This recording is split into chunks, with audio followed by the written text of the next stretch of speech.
आज आपण पाहणार आहोत की कॅनडामध्ये रेंटच्या घरामध्ये तुम्हाला कुठल्या कुठल्या फॅसिलिटीज मिळतात आणि कुठल्या कुठल्या वस्तू तुम्हाला त्या घराबरोबर मिळतात. या व्यतिरिक्त हेही पाहूया की आपल्याला कोणत्या गोष्टींसाठी इथे खर्च करावा लागतो.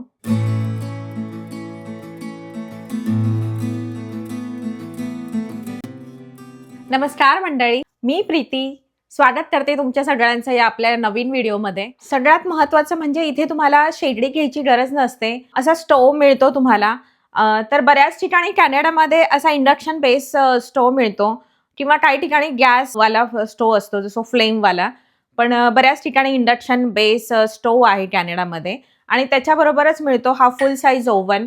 तो पूर्ण मोठा ओव्हन मिळतो. माझ्या घरामध्ये इथे चिमणी आहे.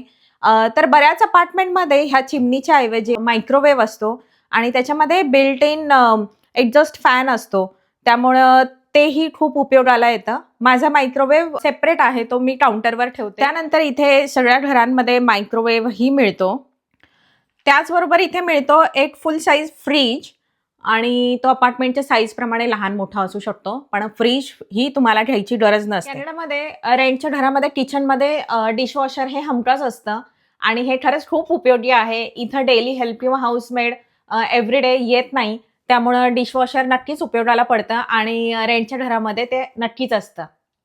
कॅनडामध्ये रेंटच्या घरामध्ये तुम्हाला वॉशिंग मशीन घ्यायची अजिबात गरज नसते, कारण इथे तुम्हाला ती घराबरोबरच मिळते. मला इथे वॉशिंग मशीन आणि हे ड्रायर आहे, ह्याच्यामध्ये कपडे पूर्ण सुकून निघतात. इथं कपडे वाळत टाकायला आपण दोऱ्या वगैरे बांधू शकत नाही, त्यामुळे ड्रायर हा खूप उपयोगाला येतो आणि इथे सगळेजण ड्रायर यूज करतात. फक्त ह्यांची साईज ही अपार्टमेंटच्या साईजप्रमाणे लहान मोठी असू शकते. कॅनडामधल्या रेंटच्या घरामध्ये राहण्यासाठी सगळ्यात महत्त्वाच्या मशीन्स म्हणजे ह्या मशीन्स आहे, हीटिंग आणि कूलिंग सिस्टीम. आता माझ्या घराला बेसमेंट आहे, त्यामुळं ह्या मशीन्स ह्या बेसमेंटमध्ये इन्स्टॉल केलेल्या आहेत. पण जर तुम्ही बिल्डिंगमध्ये राहत असाल तर ह्याच्यासाठी एक छोटीशी रूम असते आणि तिथे या मशीन्स ठेवलेल्या असतात. या मशीन्समुळे घरामध्ये हीटर चालतो, उन्हाळ्यामध्ये AC चालतो.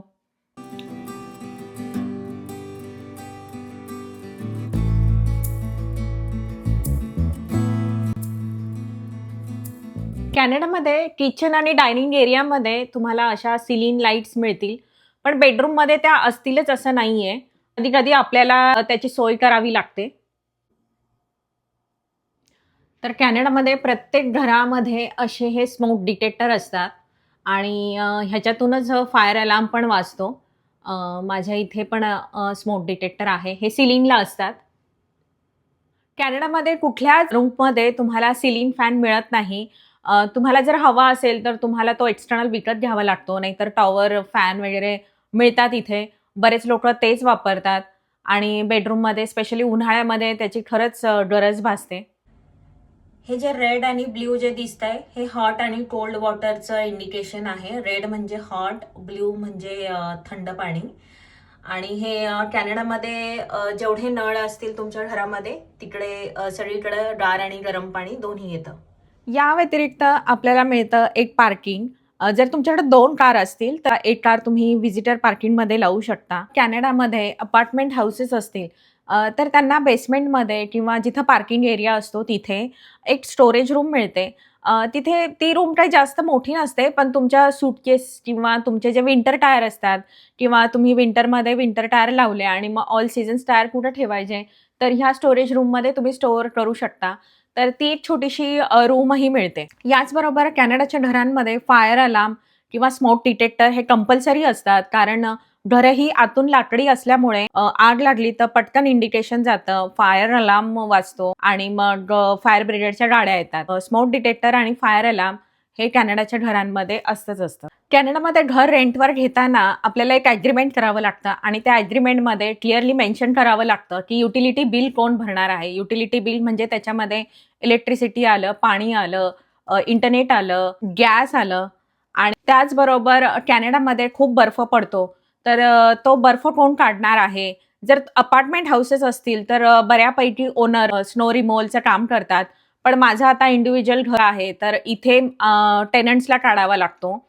त्यानंतर लॉन मूव्हिंग आहे, जे समर्समध्ये घराच्या आजूबाजूला गवत वाढतं. तर ते गवत कोण कटिंग करणार हेही त्या ॲग्रीमेंटमध्ये नमूद केलेलं असतं आणि ह्या दोन्ही टर्म्स जर ओनरला आणि टेनंट्सला मान्य असतील तरच ॲग्रीमेंट साईन केलं जातं. इथे इन्शुरन्स घ्यावा लागतो तुम्ही जेव्हा रेंटच्या घरामध्ये येता. काही ठिकाणी इन्शुरन्स हा कंपल्सरी असतो. ओनरनी जर मॅन्डेटरी केलं असेल तर तो इन्शुरन्स घ्यावा लागतो. त्या इन्शुरन्सला टेनंट्स इन्शुरन्स किंवा रेंटल इन्शुरन्स असं म्हणतात. तो हाऊस इन्शुरन्सपेक्षा वेगळा असतो. हा फक्त टेनंट्ससाठी असतो. टेनंट्सच्या वस्तू, पर्सनल गोष्टी, फर्निचर, त्यानंतर ज्वेलरी आलं, तर ह्या सगळ्या गोष्टीसाठी हा इन्शुरन्स उपयोगाला पडतो. पण हा काही ठिकाणी असतो, काही ठिकाणी नसतो.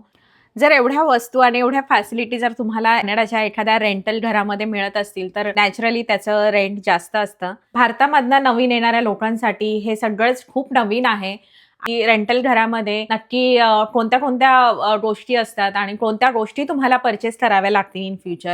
तर आजच्या व्हिडिओमध्ये कॅनडामधील रेंटल घराबद्दलचे बरेचसे पॉईंट मी कव्हर केलेत. जर तुम्हाला काही अजून प्रश्न असतील तर मला कमेंटमध्ये नक्की विचारा. आजचा व्हिडिओ तुम्हाला कसा वाटला हे मला नक्की सांगा आणि असेच माहितीपूर्ण नवनवीन व्हिडिओ पाहण्यासाठी आणि आमची लाईफस्टाईल पाहण्यासाठी चॅनलला नक्की सबस्क्राईब करा. आपण भेटूया आता अशाच एका नवीन व्हिडिओमध्ये. तोपर्यंत बाय बाय.